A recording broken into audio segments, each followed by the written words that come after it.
Hello, my friend. Welcome back. Today, we are going to learn something very exciting and very useful for real-life conversations, and that is English slangs. You see, slangs are the words and expressions that native speakers use in daily life, which are often not found in textbooks. If you want to sound natural, modern, and confident in English, you must know these. So let us explore them one by one with examples. The first slang is hang out.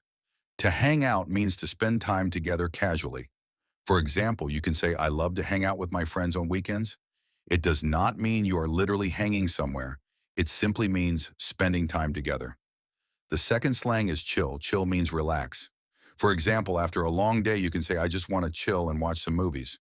Sometimes people say chill out when they want you to calm down. If someone is angry, you can say, hey, chill out. Everything will be fine. The third slang is crash in slang. Crash does not mean an accident. It means to fall asleep quickly or to stay somewhere without planning.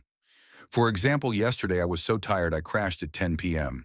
Or if you stayed at a friend's house without planning, you can say I crashed at his place last night.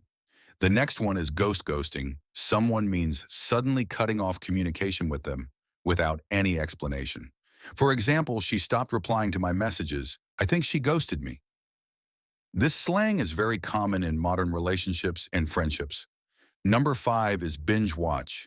This means watching multiple episodes of a series at once. For example, last night I binge watched 3 episodes of my favorite show. It shows how people consume Netflix and online series these days. The next slang is savage. Savage means someone is bold, brutally honest, or funny in a sharp way. If someone makes a clever comeback, you can say, wow, that was savage, for example. He replied to the insult in such a savage way.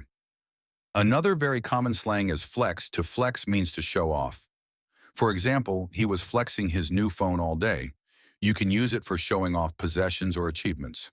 Number 8 is low-key. Low-key means secretly or in a subtle way. For example, I am low-key excited about tomorrow's trip, which means I am excited, but I don't want to make it too obvious. Similarly, people also say high-key, which means openly. For example, I am high-key nervous about the exam. The next slang is lit. If something is lit, it means it is amazing, exciting, or very fun. For example, the party last night was lit. That means it was fantastic and full of energy.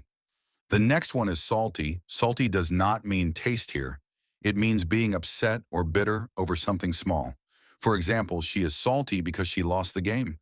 Or he got salty when I corrected his mistake.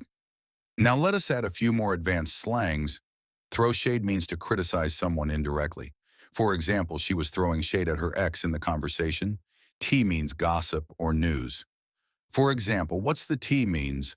What's the latest gossip? GOAT stands for greatest of all time. For example, Messi is the GOAT of football. Squad means your group of friends. For example, I'm going out with my squad tonight. No cap means I am not lying. For example, this is the best burger I have ever had. No cap dead in slang means something is extremely funny. For example, that joke was so funny I am dead. Now let me show you how to combine them in real conversation. Imagine you say last night my squad and I went to a party. It was lit, but I crashed early because I was so tired. In the morning, I binge watched my favorite series low-key while chilling. That sounds so natural and modern.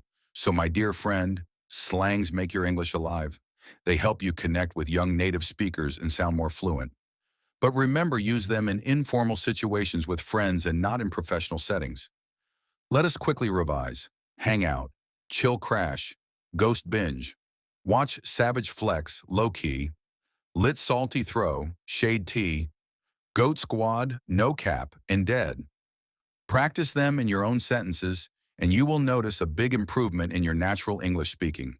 So that is all for today. If you enjoyed learning these slangs, make sure to repeat them with me again and again until they become part of your speech. And remember, the more you practice, the more confident you will sound. See you in the next lesson. Stay confident, stay motivated.